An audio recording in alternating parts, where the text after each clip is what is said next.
from the people in the community. All right, here we go. You're tuned into the one, your girl, Miss Nika T. Rochelle. Good What's morning. up, what's up? Shout out to my girl for holding it down. I mean, you know. For waking up on time around here. Wait, no, I didn't wake up on time. Oh, you didn't either? I mean, I woke up on time, but I didn't get until a little bit after the time. At 7:30, I was like, wait. It came around the corner quick. I was like, it can't be time. Man. So, this handsome Nuri is in the building. Nuri Muhammad is in the building. And this gentleman, which I already know, I'm sure you're dynamic because you have that look to you. So, I'm excited. So, we're gonna get into some things. But you are here to actually, for a meeting. Yes, ma'am. Tonight. And tell all of us, Radio Land, we're on Facebook Live as well. Tell everybody the purpose of the meeting. Well, first of all, I want to say to you all, Sister T, Rochelle, Sister Nika, that I want you to know that from us in the nation and from black people in the struggle, how much we appreciate you all making a sacrifice to use your gifts, skills, and talents to set a platform for us to have a voice.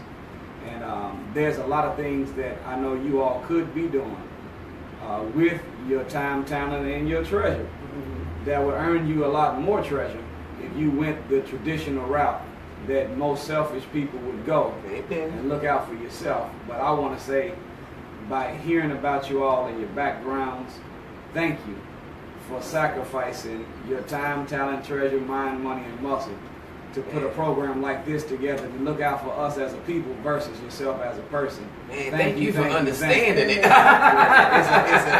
That just gave me a smile. You know, when you wake up and sometimes the good Lord give you that little bit of nugget to keep you going.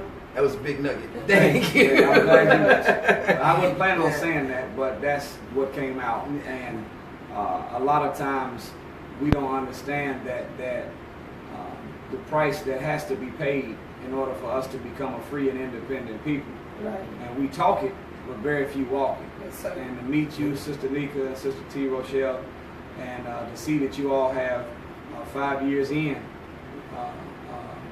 working hard from the ground up is a great testimony to how beautiful and strong of sisters you all are. It's an honor to be on air with y'all. Thank you. Absolutely. We can go now. Interview done. Interview finished. Right. All right, so let's talk about this good stuff because, you know, this time right now, this community, as so many years, because you've been speaking for, what, 20 years, you said almost? Very near correct. Yeah, so you have had many speeches of what we need to do to uplift ourselves, our communities, and things like that. I feel like this time right now, it's like do or die. Well, you answered it. It's do or die. You know, Jesus said it like this: be ye not just hearers of the word, Right. but be ye doers, of the word. And his apostle James said, faith without works is dead. You show me a man with faith, I'll show you a man with faith. The works, Muhammad backed him up again. He said mere belief accounts for nothing except carried into practice. Even in psychology, they have a statement that says that affirmation without discipline is the beginning of delusionment, while affirmation with discipline is the beginning of performing your own miracles. So at the end of the day, the word has to be flesh. We have to hear it and we have to do it. So tonight, what we're doing a little bit unique from a normal, traditional community meeting is that we're presenting about 17 action items. That whether you are a Muslim, Christian, Crip, Blood, GD, Vice Lord, East Side, West Side, poor, rich, you as a man and a woman in your community, these 17 action items, if you heard it and believe it, then you can do it. And we'll be able to see our neighborhoods. I said neighbor. Have you noticed that in every city they always call it the hood? Right. You know why? And they stopped putting the neighbor on there? Because the neighbor's missing. Right. Boom. So tonight we want to talk about how you put the neighbor back into the hood. Back in the hood. I love that. And if we can get that kind of consensus tonight at Bethel AME at 7 o'clock, I believe it's 225 Swiss. That's the address. That's the address. Okay, we'll get it for them too. But we want you to come out tonight. It's free. And it's for everybody. It's for everybody. Okay. I'm the keynote. I'll be speaking on really the power and purpose of unity, laying out these 17 action items and then doing a community dialogue at the end And then we're setting the next meeting to bring a think tank together. I love that. Where we can have programs that will make what people agreed to today bond. It's not enough to come to a meeting and say, man, that meeting was something. And then go home and do nothing. Do the same thing. Right. No, we hate that. So we don't want to have that traditional pattern where we get excited for the hour that we were at the set. And then lose the excitement. And then back to gas, lights, water, rent, daycare, transmission. Well, you said a key word, though. You said a key word, and you're going to say 17 of them tonight. Action things that can happen. The other thing that I love is that it's action that anybody can take. I'm not asking just the church folk to come in. I'm just not asking the brothers to come out. I'm asking the community, which involves all of us, to come out. And each one of these steps is going to apply to all of us. Because for the longest, I mean, the biggest thing that I've seen lately is separation of neighbors, of the closeness of caring about this dude, even though I don't know his name. You know what I'm saying? Like, just because he has a heartbeat and he's human, and saying, that's our connection. You know what I'm saying? And I guess I really like with elections coming up and things like that, I'm ready for the blanket stuff that goes with for everybody, instead of the separation, the segregation, and the this and the that, and you're lighter, you're darker, you believe in this, you believe in this. And then that's you teach us this, nigga. And that's what, unfortunately, we are in the residual effects of slavery. Right. Black people, it's not in the book, but it's a legitimate condition. We have post-traumatic slave syndrome. Absolutely. Plantation psychosis, and we're the victims of the curse of Willie Lynch. Right. So what you said, light or dark, male or female, old or young, east side, west side, small plantation, big plantation, all that's the same thing Willie Lynch imposed on us in 1712. And he said, and now we can't get out of it. Yeah, but we got to break. But we have to break. But he revealed, and we're going to talk about it tonight, there is, in his slave-making system, he had something that he called a warning of possible interloping negatives. Right. This was his words. Right. And he was trying to warn the other slave makers, slave traders, and slave masters on what you have to keep from happening if you want to keep your cycle of disunity among black people. And he said that the mind has a way of correcting itself if it is connected to a substantial amount of historical based knowledge. Right. So in other words, you got to keep black people cut off from a knowledge of the rich legacy of their people. And they'll keep going back to this one that we created. Because if not, and that was his words, they will begin to orbit in an illusionary orbit on our axis that we created. Which is exactly so you notice that in the school, number one, we got 1 month for our history. That's right. And then number two is the shortest month of the year. Just to put it out there. That's the problem. That's a big problem. Right. But we the people with the longest history on the planet. If there would know us, there would be nobody else. Absolutely. So how can we be the people with the longest history but given the shortest month to celebrate it? And then when they celebrate it, sister nigga, it's always from the plantation to the present. Right. From the cotton field to the current. Never before slavery. Well, because that's the root. That's that historical based knowledge that will undo the fear, envy, and distrust that keeps us disunited. So when you tell people that we truly are from kings and queens, and that that's my favorite line, our history did not start with slavery. Right. Please, somebody, So when you tell people that, do you see the confusion in folks' faces? Yeah, because unfortunately, we have a concept, as you said, we believe that our history as a people started with slavery. Slavery is really not history. Slavery interrupted history. There you go. Absolutely. We were already making history. There you go. We were the ones that built the pyramids. The Giza, 451 feet tall, 451 feet deep, covering 13.5 acres, made of 1,003.5 ton blocks of gold and granite, stacked mathematically precise, not even deviating a square inch. And we did it without John Deere or Caterpillar. Okay. We used our power of our mind, psychokinesis, mind over matter. We manipulated stone with our brain. That's how great of a people we were. Right. So we are. Right. Because as Sister Nika just said, see, royalty is in our DNA. And divinity is in our DNA. We have God's genetic makeup. We have holy heredity. We have divine DNA, and prosperity is built in the plasma of black people. It just has to be activated.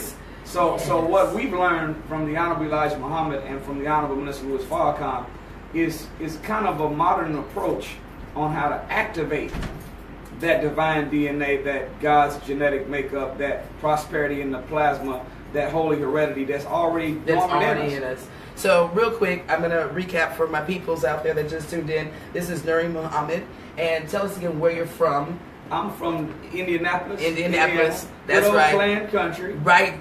He knows where Christelle from. She's down the street from Terre Haute. Yeah, man. I thought that was just a movie name. It just sounds like something like we was out playing ball in Terre Haute, you know? It's a college town. I think it's state. Maybe. So, and of course, he's with the nation and been for, you were saying 20 years, since you were 17? 25 years. Okay, since 17. Speak all over the place, all over the nation, right? Yes, ma'am. And is here today because there's a meeting tonight, guys, that everybody's invited to. It is absolutely free, and it is located at 225 North Swiss Street.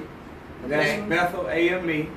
And we really salute the Pastor Bryant over there for having the spiritual maturity to look past label, right, and get out of this religious gang banging and this holy set tripping that we've been doing as a people for too long. Which is part of what we've been talking about. That is the biggest part of it. Because once they found that in psychology that there's two areas, really three, that you don't send through the traditional process of reasoning or inference whenever you come in contact with knowledge. Mm-hmm.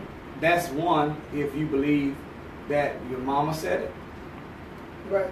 Absolutely. You heard people on the radio show, my mama always told me, and then they say some of the stupidest stuff. I still say it. My daddy told me. And sometimes it's good, sometimes it don't make no sense, but it don't matter. Mama or daddy said. You can't think of yourself. That's right. Or you feel like it came from within you. Mm-hmm. Absolutely. I feel it deep. Like you don't even know where it came from, but God put that in that information. Or God said it. Yeah. So anytime a person is in a pulpit and they're representing the word of God and they are willing to promote this unity in the name of God, then you feel like subconsciously as a people that it's a divine mandate. If I'm African Methodist Episcopalian, I can't be too close to you if you're Baptist. Right. And if I'm a Baptist, I can't be locked too tight to you if you're a Muslim. Right. And if you're a Muslim, I can't be with you. You're a Hebrew. But there's a story that I was told by my teacher.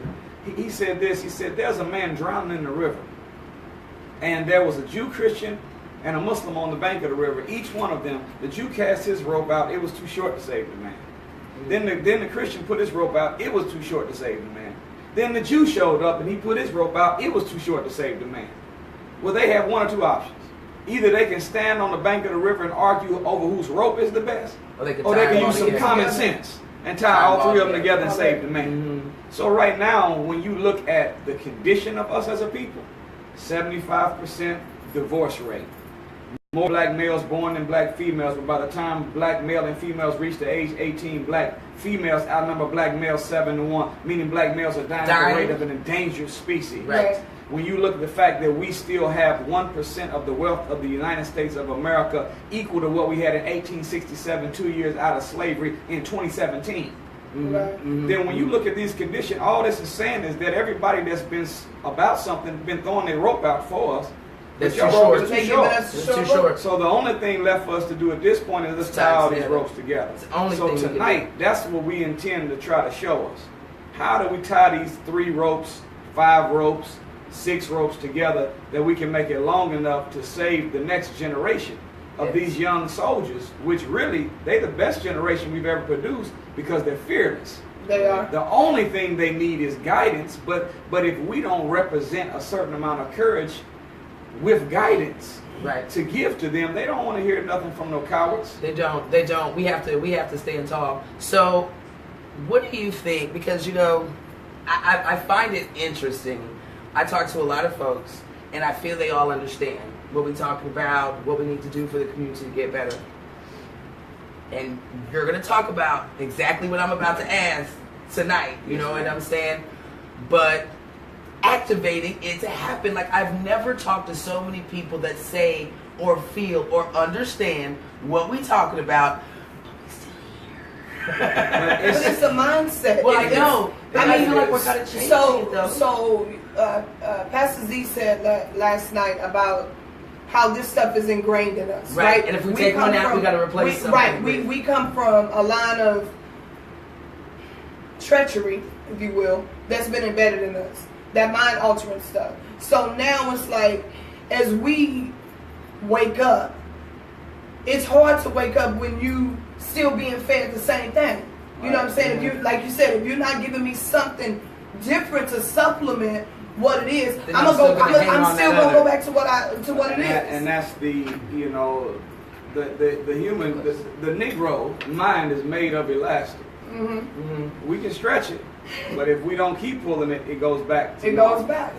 So I'm suggesting that, a lot of times we think success is an event, but success is not an event. Success is a group of small things that happen day by day that ultimately produced an announcement that we call an event. Mm-hmm. The great boxer Joe Louis, he said it like this. He said, champions are not made in the ring. Right. They are announced there. Right. But they're made from road work every day. They're made from running. They're made from catching the medicine ball. They're made from jumping rope. That was the same thing that we got last night. Yeah, I'm loving it. Like, truth is on the frequency, same frequency. So it's on the same frequency. So my point is that in order for us to have change, it cannot be us doing something once a month or once every 3 months. There has to be some day-to-day activity that we as a people can engage in that will cause us to one day see that after doing this each day, it's the same as losing weight. Yeah, that's excellent. I was about to say the exercise. You can think about exercise and talk about exercise and think about eating right and talk about eating right, but until you do it day by day by day by day, I eat less calories than I burn. Mm-hmm. Burn more calories than I eat. Yes. At a certain point, I'm going to be what I'm supposed to be, but it doesn't happen in a week. It doesn't. So for us, we have in these action items, this is things that we can do every day. One of the codes that we are putting out tonight is a letter that our organizers called Dear Black Business Owner. Because all of us spend money every day. Absolutely. But the code we should have as a people is shop with your brother before you shop with another. Love that. So we're going to introduce an app tonight too. There's an app that you can download on your phone, and it will tell you any city you're in, what black businesses are in that city. And you can put a search in there. I'm looking for, I was going to say a gas station, but that's hard to find. That's one of our biggest problems. Things. Not only do we gas not manufacture the stuff we groceries. need, but we don't even sell it. Right. There's only 6 black grocery stores in the whole United States of America. Right. And there's hardly no black-owned gas stations anymore. And banks. We got a few of those. We got a few of those. But I'm saying at the end of the day, the stuff we have to spend money on every day. On a daily. You have to have transportation. You have to have communication, and you have to eat. So and we don't own those. We don't own them, and we don't even sell them. Right. That's a problem. But this shop with your brother before you shop with another means that I'm willing to drive a little farther. That's right. You got your seatbelts on. Pay a little more. Yeah. With purpose on because purpose. it's my family. And that's what makes the Asians. That's what makes the Jews. That's why they have communities. That's right. Yeah, because did you know a Jewish dollar stays in their neighborhood 17 days before it leaves? Absolutely. Ours don't 27. Ours don't even come to our neighborhood. We as soon as we cash it, look at this. Hispanics is 14 days, but black people, a dollar lasts in our hands for 3 to 6 hours. So that means if a Negro got a direct deposit on Friday morning, before he even got off of work, his money's gone back to somebody else. Absolutely.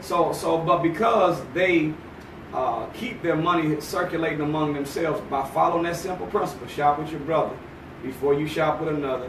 Jews buy houses, cars from Jews. Jews buy meat from Jewish markets. Jews buy clothes from Jewish stores. Yeah. And that nobody charges them with being haters or racist. It's sure don't. No, the first law of nature is self-preservation. Self-preservation. So I'm obligated to look out for me and mine. Right. And get to you whenever I can. And I feel like our community, like, we missed that chapter But it's going to take, but I'm saying it takes a conscious effort. So this is, okay, so I want to wrap you up and like stick you on my wall because you said everything that I'm always saying, because I'm like, my thing has been this year, on purpose, with purpose. Right? So I have to purposely go spend money with my brother every day. Right. I know it's going to cost more. I know I'm going to drive further. I know I'm going to do this. And I know I'm going to have trouble finding everything I need. Right. But I'm going to do it on purpose, and I'm doing it for a purpose to keep money in our community. So, like, to me, when we say it's a mindset, when we say it's that, you've got to start there. That's right. I'm going to do this. So, before you leave, I'm going to throw you an Unlock magazine, and you tell those people that you talk to tonight, we're going to try to be there as well. Because we have a directory, and I've been trying to tell everybody, small black businesses, put your business in here. If you don't invest in your own business, how can you expect your community to make sure you stay open? But we got to both work this. But one of the biggest things of that, I mean, we've been trained, and we continue to do it, then we don't even trust one another. Let's just stop. Yeah, let's just stop at the front door. Everything else sounds delightful. But I gotta be able to trust you, right? You know, when you tell me that you're gonna come through or you're gonna use monies for A, Y, and Z, you know, like with anybody else, I want to see that result. You know, but we gotta rebuild the trust. We're so separated throughout the city here in San Antonio. You know, we're on this side, that other side. It might take this brother 30 minutes to get to me. Where I should be able to go to the person that's next door to me and say, I need A, B, and C. But that's not the case. Well, that's the, as we were talking about earlier, about that Willie Lynch curse. In his statement, he said that I use fear, envy, and distrust for control purposes. Right. So, if you study the scripture, in the Bible it says that God did not create man in the spirit of timidity, but he created man in the spirit of power, love, and self-discipline. Some translations say, some say sound mind. Mm-hmm. But if you don't have self-discipline, you won't get a sound mind anyway. So whichever one you want, fine. Whichever one you go first. but the three things that we are supposed to operate under as a frequency of a human being is power, love, and self-discipline. But what he did is he replaced power, love, and self-discipline with fear, envy, and distrust. There you go. So now we subconsciously think that sugar from a white man's store is sweeter. There you go. And sugar from a black man. Without their ice is colder, even though they bought it from the same spot and froze the same nasty little water. That's right. So my point is that we have to be less sheep-like. Stop being such a sheeple as a people. Yeah. Because sheeps never attack the shepherd boy that's making them go where he wants them to go. Never attack the wolf. All they do is fight and gnaw on one another. So they're merciful to the dog that bites them, but they are hard on the other sheep that's suffering the same thing they're suffering from. Every year, I turn on at least twice a year and I see one of these major pizza companies have one of their drivers putting some extra sauce on the pizza. And I ain't talking about tomato sauce. And we get on there and be like, ugh, there's you nasty. But we go back. I said, maybe that's why they call it dominoes, because you're gambling when you, I don't know. I'm just saying. But we keep calling them. I think we go back.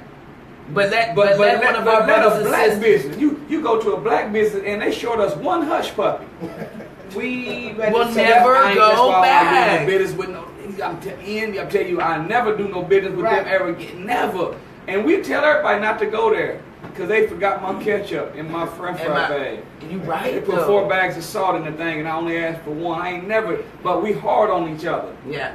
So so I'm saying that to help the trust side. Yeah. We have to, when you understand what we've been through as a people, it doesn't give us an excuse, but it helps us makes us understand. Absolutely. When I understand that my brother is trying to recover, he's wearing 4 or 5 hats. He's the cashier, he's the cook, he's the janitor, he's the accountant, and he's the trash man. Right.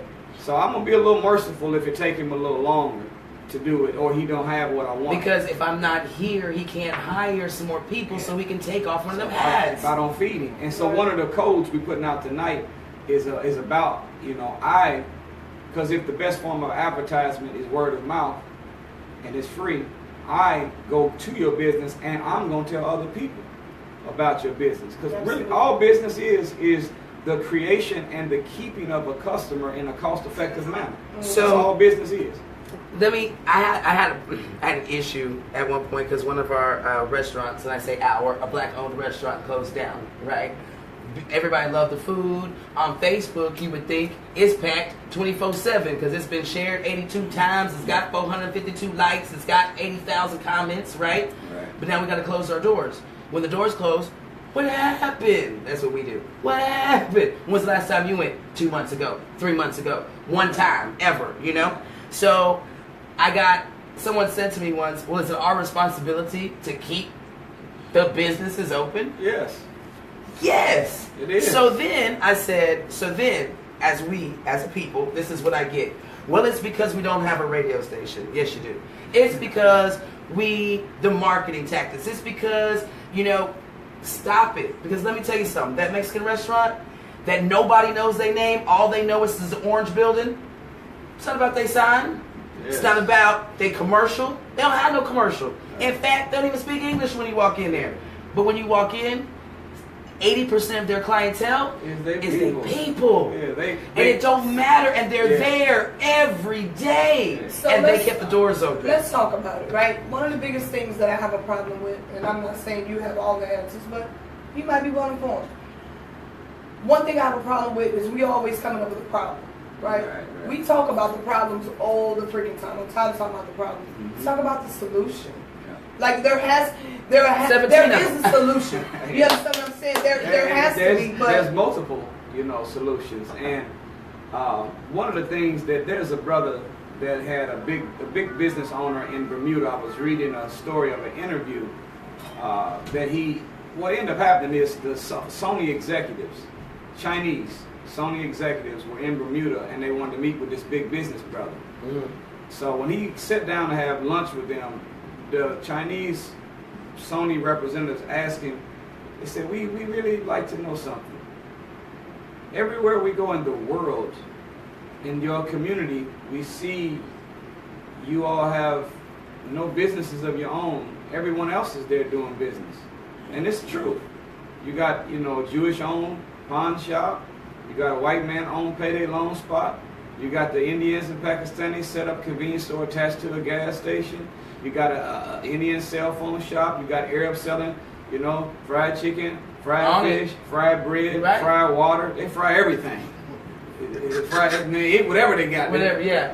Fry it all. But then the only thing you have in the black community that we own is a barbershop and a beauty shop.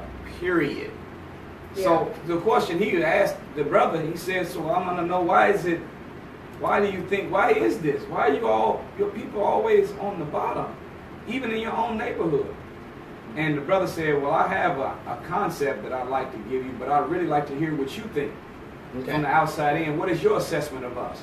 Look at his words.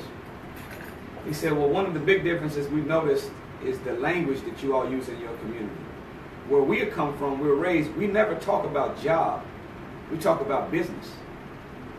So the mindset of the Chinese is, I will own something that I can leave as a legacy for my children. I'm not trying to go work nowhere. So we thinking about application, and they're thinking about applying principles to get something. So the other thing too, one point he made. This is the biggest one that answers your question. He said the other thing that we found is that, see, in our language, we do not have a word for problem. The symbol that we have in our language for problem is the same symbol for opportunity. So when we see problem, we see opportunity. We don't see problem. See, when we see problem, we just talk about the problem, and it's negative. But when they see problem, they see opportunity. So they see that problem, you all want nails. Opportunity, we sell you nails. Problem, you all want hair. Right. Opportunity, we sell you hair. Absolutely. And that's it. Problem, you want cigarillos, you want black and milds, you want lottery. We opportunity, we sell you what you want. Right. So our problem is that we don't see opportunity in problem. Well, but if we change and stop talking about the problem, and as you said, talk about this. Every problem is an opportunity. Every problem is an opportunity. So, and really, how can I say this? Directly. Right, saying it. Heaven is an environment that you live in where you solved all your problems. And hell on earth is an environment that you live in where you have a group of unsolved problems. When you have a life of unsolved problems, you in hell. You live in hell. Amen. But if you have a life where you solving those problems every day, To heaven, it's an opportunity. Because real happiness it comes from the gradual application of principle that lands you at progress over the course of a cycle of action. Yes. So what I love about this is that, again, lesson that we got yesterday in Bible study, where we were talking about how God can change your life without changing your life. It's the perception of how you see things, and again, that's problem solution. It's a perception of how you see in things, and we automatically go with that negative. We automatically go with that bring each other down. But we can change that. Right. As we said yesterday, without having anything else change yet. We haven't built any more businesses. We don't have our bank yet. We don't have our grocery store yet. But we can change it by changing our mentality. So T said it, mindset. By changing it. So one of our viewers, if you will, stated that the black market here in San Antonio, first of all, we are a small number. We are a very small number. We might on record be like 8%, right? Undocumented, I say people that moving up under the radar, we might be at 12%, if you give it that. So we're not really in a market as a black people to help sustain other black businesses, number one. In this environment, we don't have a choice but to go to others to get what we need. Atlanta, like my brother said, Atlanta, Houston, where the black population is larger, of course you get more support. Of course you see more businesses, because there's more people representing that here in San Antonio, we see Hispanics who own everything. We mad, but in Houston though, because one of the guys said in Houston it's the same thing. Everybody's struggling with Everybody's struggling with the same thing. I'm actually referring to what the person said. So he was also saying that black business owners need white and brown money to be successful and need to strategize accordingly. This is a good point, but there was an old sign that we used to carry in the civil rights movement. I will not shop where I cannot be hired. Absolutely. So my point is that we have to have enough self-respect that I am going to require, as any relationship, there has to be a mutual exchange of energy. Mm-hmm. Otherwise, if you're in a relationship with a man and he ain't doing nothing for you and you're doing everything for him, at a certain point, you got to either you say I'm out of here, or you have accepted a pimp and a whore relationship. Absolutely. So we can't be hoes for business other people. Absolutely. Well, so I'm saying that to say for them that you might have to spend money with other people sometimes. That is going to be the case. But shop with your brother. First. I didn't say only. I said before. First, and that's what I wanted. That's what I wanted to say, because I think that when we say that, because when I say go to these small businesses, go to these black businesses, that's the excuse I get. But I didn't say that's the only place you had to shop. And as a business, I didn't say you turn the white people away. And we want their money. We want their money. When I go get that taco, they're not stopping me at the door. Right. They're not saying, no, we only serving our people today. Right. Black people are on Thursday. They're not doing that. What I'm telling you is that their people are keeping them open. Right. And they're giving business to everybody else. We don't get that. No, we support everybody but ourselves. Yes, we will be quick to go to the next person. We support ourselves and then everybody else later. And if my problem is that in every major city in America, there's struggling Boys and Girls Club, there's struggling Little League football teams, there's struggling academic clubs, there's struggling chess clubs, there's all these little groups of black think tanks, and even athletics. I never go to see the Little League football or even the basketball and see that this jersey came from Lucien's Beauty Supply. Right. I never go there and see none of the white companies that we spend all our money with supporting them. it's always such and such's barbecue spot and so and so. So if you're going to be in our community, we're going to turn our community into a community, because right now it's a colony. Right. You know, a colony is not a community. A colony is where all the resources that are generated from that environment go to fund someone else's environment. But because we have the Italian pizzeria, the Jewish-owned pawn shop, the white man payday loan spot, the white banks, and then we have the Indians selling cell phones, the Pakistanis doing, because everybody else comes in, but none of them live there. None of them live. And none of them fund no program that's good for our community. Right. They suck the blood and they go out and live with white people in other areas and give them the money that they got from us. So what I'm saying is that even if you post up and I got to spend, I have an obligation as self-respecting person. It's going to be a mutual exchange of energy. If we support you, right, you need to come back to support you going to support us, or we not going to support you no more. Right. So I seen you seen the sister that got wrestled and choked and kicked. Yes. In Charlotte, North Carolina. Yeah. Yes, sir. See that? I don't care what she did. There's no one that has a right to handle one of our sisters like that. That's right. But the mindset shouldn't be, I want you to apologize. No, mindset is that, you know what? We ain't never shopping here no more. Matter of fact, I'm going around the corner to LaShonda's Beauty Supply. We don't need you to buy no hair or nails from. We got our sister around the corner. And the uncles, the brothers, the father, the little cousins, the nephews, the men of that sister's family need to go in there and regulate affairs. Absolutely. As men are supposed to do. If y'all, I'm talking about laying hands on them in Jesus' name. No, so he can speak in tongues. I totally agree with you on that, because like I said, we were talking about the young ladies who were being kidnapped in D.C. Right? You know about 14. That recently came up.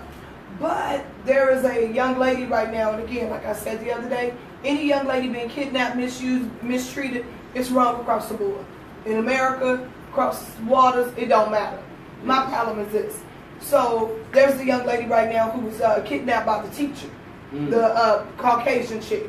Well, story I read, it spoke about how there is, if you will, a white woman syndrome, if you will, and I'm paraphrasing on that. But that white woman syndrome is that it's imperative that we put the face of middle class white girl going through it on TV. That face will appear on TV quicker than a black sister or a brown sister. You know what I'm saying? And being the fact that the numbers were, we make up 13% of the population, but 40% of us are missing or dead or unaccounted for. What the hell is, excuse me, what the heck is that? No, that's the truth. You know but they don't, Michael Jackson said it, they don't really care about us. They don't really care about us. So that's why I was saluting you all in the beginning, because at the end of the day, how long are we going to constantly beg our 400-year-old enemy to be to us as they are to their own people? Right. They're not going to do that. Right. They're not going to use ABC, NBC, CBS, or Fox to promote what we're suffering. I bet, man. You know, it's an Amber Alert. Ain't no LaQuisha alerts. Right, and you know what? That's exactly for us. So the exact words. They said that you will not see an Amber Alert for a black girl, brown or black girl. She's not Amber. She's not Amber. So because she's not, and we got a few black Ambers, but it's very few. But my point is that once we understand that, now we have in our possession social media. Now we have in our possession a means of creating our own radio stations. We have to create it and then support it and feed it like they feed the mainstream media, so that we can get our voice out and make sure that because at the end of the day, what they're telling you is that white girls are more valuable than black girls. That's exactly what they're telling you. And after 400 years, what the hell are y'all gonna do about it? Right. Because y'all gonna keep on begging? And you know why they can sit up there confidently? Because they know we ain't gonna come together to overrise it. No, the problem we don't. That's why we're sitting up here talking about it. No, my friend. We don't. What it is, we need to change the number of people that we have coming together, because we together right now. Well, but that's what I'm saying though. When I think about it, That's what I mean. I mean, it needs to be like for real. Like you can sit up there and say, "Oh, that's in the media." No, it's not. If it's not all over Facebook, on everybody's feed, on CNN, all day long, on the scroll, that's when they throwing it down your face. Right. The hidden article on the 4th page, that's our media. Right. There's a difference, and it's a huge difference. And so that's why I'm saying, like, they are not scared because they know that there's 4 of us instead of 400,000 of us. You all They're not scared. They're not scared. And that's the mathematics. The mathematics says this, that we had a code. Right now we're far, far behind as a people. Prior to us being kidnapped and Caucasianized and Westernized, we had a code of dissemination of information, culture, policy, folklore. Absolutely. It was called Each One, Teach One. But right now we're so far behind, we got to change it. It's got to be each one teach some. Mm-hmm. Yeah, absolutely. Teach because many. We're too far behind. But once we each one teach one, there's certain things knowledge won't let you do. You know, my teacher, the Honorable Minister Farrakhan, says that he said that whoever gives you the diameter of your knowledge controls the circumference of your activity. Absolutely. So our activity expands when we know more. That's the principle. So our job, the few that are together trying to put a dent in white supremacy with the goal of destroying it once and for all. Mm-hmm. We have to be able to get more people with the diameter of knowledge that you have so that they can be a part of this effort to destroy it. But it takes constant work. It takes constant teaching. Well, going back to what you're saying, daily, and I think you said it too, daily stuff, because it's like we've got to retrain ourselves. And you don't put the cotton in our ear. Okay. You've seen the movie Get Out?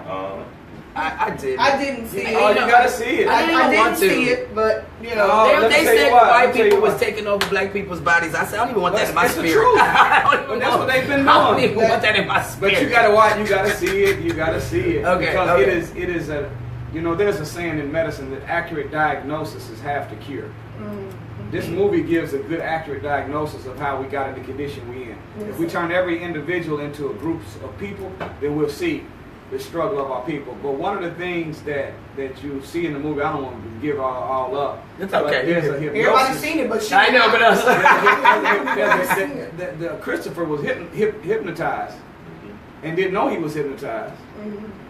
Hello. That's right. That's right. Black people. That's right. That's right. And so they had this thing when they locked him up where they would put a program on television that brought the same sound that hypnotized him before. That's right. Mm-hmm. He would go back to sleep. But he was tied down, but he started picking cotton for a good cause. Right. Out the chair. Mm-hmm. And he put it in his ears. Gotcha. So when they did it, the hypnosis, they thought they got him. But they didn't. Okay. So whenever the dude, little, Jeremy was his name, the son came in to get him to do the brain transplant. He was alert, and it wasn't happening. And he killed him. He killed the white man and got free. But my point is that it's not just we got to put a lot of new stuff in. We got to put some cotton in our ears to block some of the stuff. Right. We have to turn off some of the ignorance that we listen to in music. Right. We got to turn off the idiot box, television sometime. We have to fast, abstain from the negative programming that's going to produce stinking thinking in our own mind. And we'll be surprised, even if we didn't read or listen to a lecture, watch a new program, just by getting away from the madness of the propagation of the traditional social order, we'll find ourselves thinking a lot clearer. You retraining the mind. You see people do meditation. Well, I was just about to say, we laugh about it because when you stand still, when you stand alone, when you cut them lights off, you know what I'm saying, and just talk to God a little bit, because that's when He's gonna talk to you the most. Yes. When you stand your butt still, and it just comes to you. Right. You know what I'm saying? You can wake up next day and be like, let's do this. So I hope that those in the listening audience come on out tonight. At 7 o'clock. So let's talk about that again. Come on out tonight, because this discussion is and we'll definitely share is sound bites of some of the things that we'll be going over tonight, but with more explanation from science, from the history of our people, from Scripture, Bible, and Quran. Marry all of that together to give us evidence. You know, one of the things we learned in a nation, we don't eat pork. Right. There's people that leave the nation all the time, fall back out into the world. And sometimes they go back to might be using drugs, selling drugs. They might go back to living however they live. Mm-hmm. But one thing that we've never seen somebody do that has left the nation is go back to eating pork.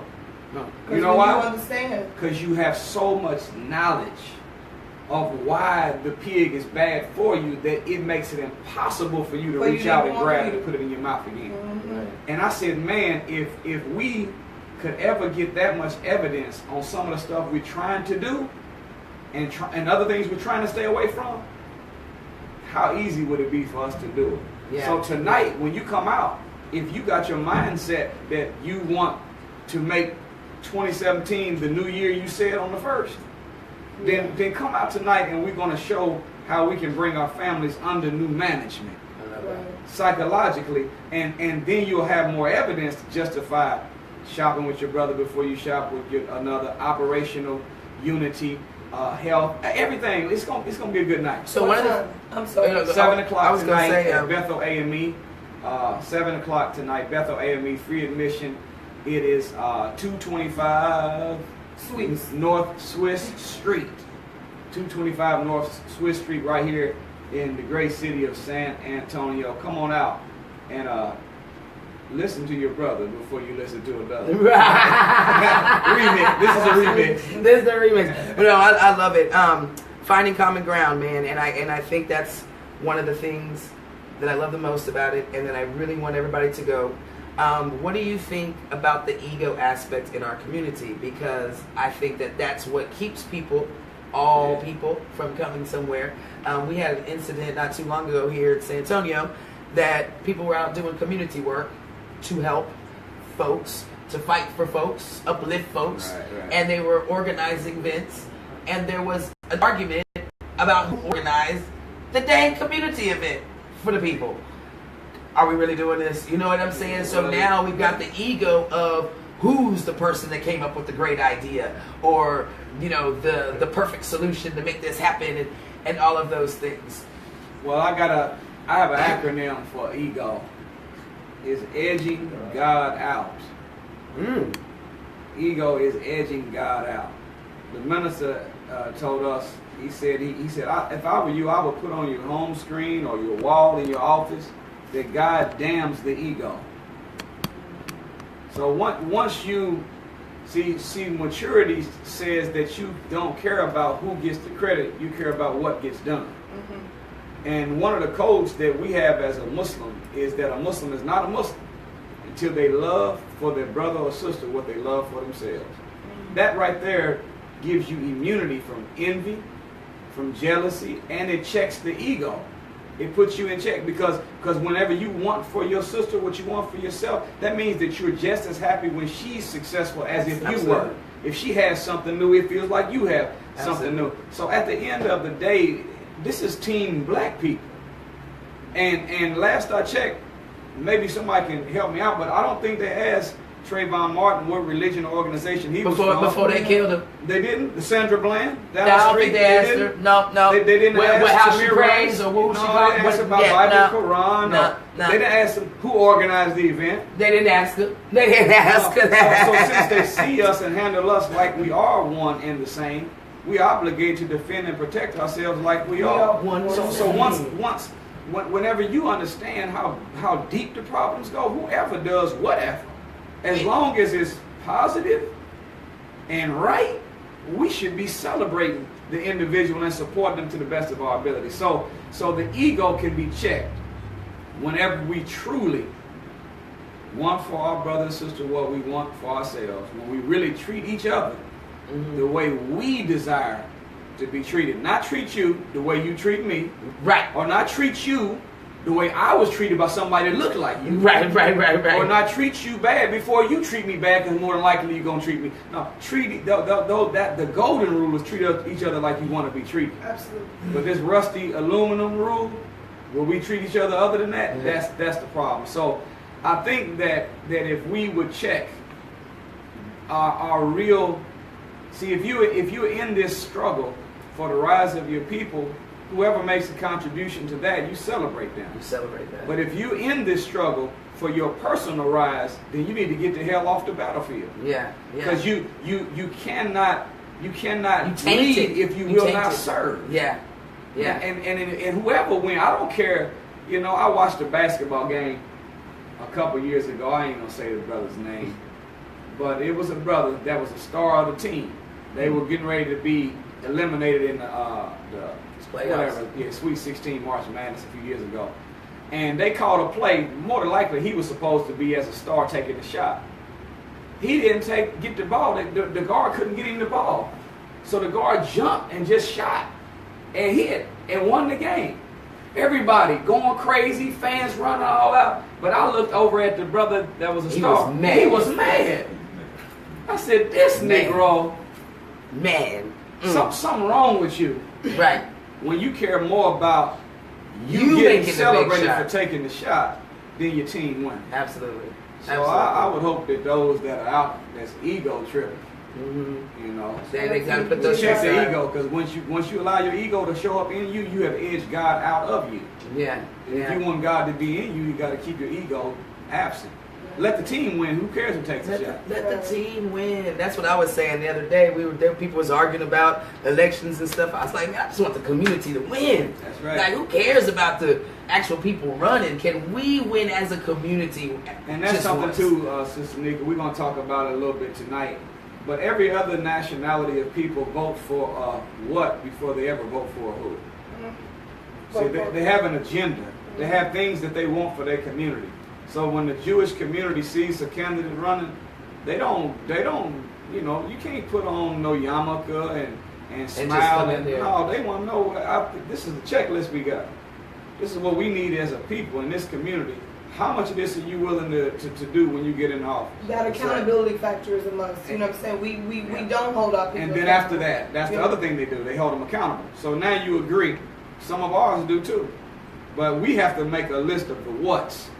And don't care about the who. Mm-hmm. The who is going to be based on who agrees with the what's. And then after that, like you say, hold them accountable. They got to do follow-up. And other communities, not only do they follow up to make sure you did what you said you were going to do, that we agreed to, but we punish you if you don't do it. Absolutely. You will not be back in. We will dog your trail. Mm-hmm. We show up at all of your rallies and we'll make you to be, he's a liar. We're going to hold your hands to the fire. And we have to do it. In the struggle with us, Sister T, is that black people are, there's 4 phases of human expression. The basic one is survival. After that, you have stability. Then you have success, and then you have significance. We are stuck in survival mode. And because we're stuck in survival mode, we are struggling to pay gas, lights, water, rent, all that. We don't even have the time or the energy left to do the stuff that other people are doing. Right. So what we have to do is we have to get ourselves healthy enough where we can have more energy. Because if you black in America, you are in a war to try to live, whether you like it or not. So you're going to have energy to survive, to produce stability that ultimately gets success and significance. So we got, the only way to do that is we got to have a healthier lifestyle. Absolutely. We got to be healthier, because we you know, everybody that says that they can't do none of the stuff we talking about, right, they say it's just not enough time in the day. That's the real truth is not enough day in your time. Because if you have more day in your time, more energy, that's right, then you can get more done, because nobody has access to more time than you did. Absolutely. Everybody got 23 hours, 56 minutes, and 46 seconds every day. Period. The rich man, the poor man, don't make it. So the difference is how did you use it, and then what did you bring to the time that you brought. Right. So if you got more day in your time, you'll find that you have enough time in the day. Mm-hmm. And if, you know, it's a whole lot, but that's something we got to get our health together so we have the vitality for the struggle. I love it all. I love it all. It's a process. It's not an overnight process. It's an exercise that we must do every day. That's right. So I'm excited to hear the 17 things that we're going to hear tonight at Finding Common Ground, Conversations for Building Community Relationships. It happens at 7 p.m. Of course, this is our keynote speaker. It's at 225 North Swiss Street, San Antonio, Texas. And this is what we say when we do things on purpose for a purpose. Normally, well, I won't say normally, but on this day, in my mind, I was going to be at Papado's. But if I go to Papado's, I'm not going to be there. So I'm not going to go to Papado's, and we're going to go and make sure that we're here so we can get this good information and good stuff. Because that is what that's what we have to change. We talk about it. We talk a great game, man. I'm ready to, man, I want to see us activate. Because I know when we are, it's going to be beautiful. and I want you all to bring me the information because we want to make sure everybody gets tuned in and subscribes to the app of the One Radio tonight. We want to get everybody to do that tonight and get everybody to spread the word. Yes. And build this. This has to be a channel that's a platform where we can really get more people. The quality is already here. We just need the quantity to go with the quality. Right. I love it, man. I love it. So, I guess, do you have somewhere else to go? I'm speaking over in Look, Phillips these College. guys is like, y'all done talking yet? I'm going to be at St. Phillips College in a minute. But it's been an honor to be on the airways, launching the Unity Airstrike. Yes, on fear, envy, distrust, jealousy, self-hatred, all the stuff that plagues our people. And like I said, we appreciate you all. Yeah, keep up the good work, and I can't wait to see y'all tonight. And we're going to do a good job, hopefully, to campaign to get everybody to sign on to help you all become more successful by advertisement and to tune in every day so that they can have a real station. Yeah, absolutely. That's all you have to do. They say when you want to be a writer, the day you wake up and you write every day, you're a writer. Get up, tune in every day. You got a radio station. You good to go. All right, my friends. Radio Land, we gonna see y'all later. We gonna come right back, but we gonna make sure we gonna walk the brothers out this time. They always protecting us. We gonna make sure they get to the car okay. But again, don't forget, it's tonight, 7 o'clock at 225 North Swiss Street. Be there. I'm going to send out a notification on the app a little bit later on as well to remind you guys about it. Tell a friend, share the information. If you can't go, send somebody to get the info. Take some notes. Be accountable for your family, your household. Hey, Bobby, you got to go listen for us. Whoever it is, you're our family ears. Go listen and make it happen, because I know people are busy, but for a purpose, on purpose. Thank you. 17 things that we can activate in our community we're going to learn tonight. Don't go nowhere. You tune into the One. Brother Robert Muhammad is tuning in. He said great interview. Great discussion. Which one? The Robert from Austin? From Houston. Houston. Oh, okay, yes, beautiful. So you guys, so many stuff on here. But one lady was saying that other groups are also very stealth and calculative about that progress that process. So that you were talking about. Lots of agreeing, lots of preach, baby. Teach one, preach one, keep going. Yes, hearts love. They was loving it. So I'm going to tell you guys, don't just love it. Come out and be a part of it. This is what we're talking about, the actual action behind the words. So it's great to sit up here and talk and listen to the conversation. But if we get there tonight and it's only us in there, what have we done? You know what I'm saying? So let's make sure it's all right, because we don't bring the information back, and that's the one thing. That's the one thing we do. But the biggest thing I want to make sure we do is get a representative. If you can't go, send somebody from your home. Send somebody to go. You can't come. It's kind of like voting. You can't complain about who's elected if you didn't go vote. You can't complain about the community if you're not actively doing something to better the community. So let's go and figure out these things. This is for everybody across the board, from gang members to church members. Sometimes it's the same thing. So let's make sure you get it in the house, all right? 225 North Swiss. Love you so very much. Yo.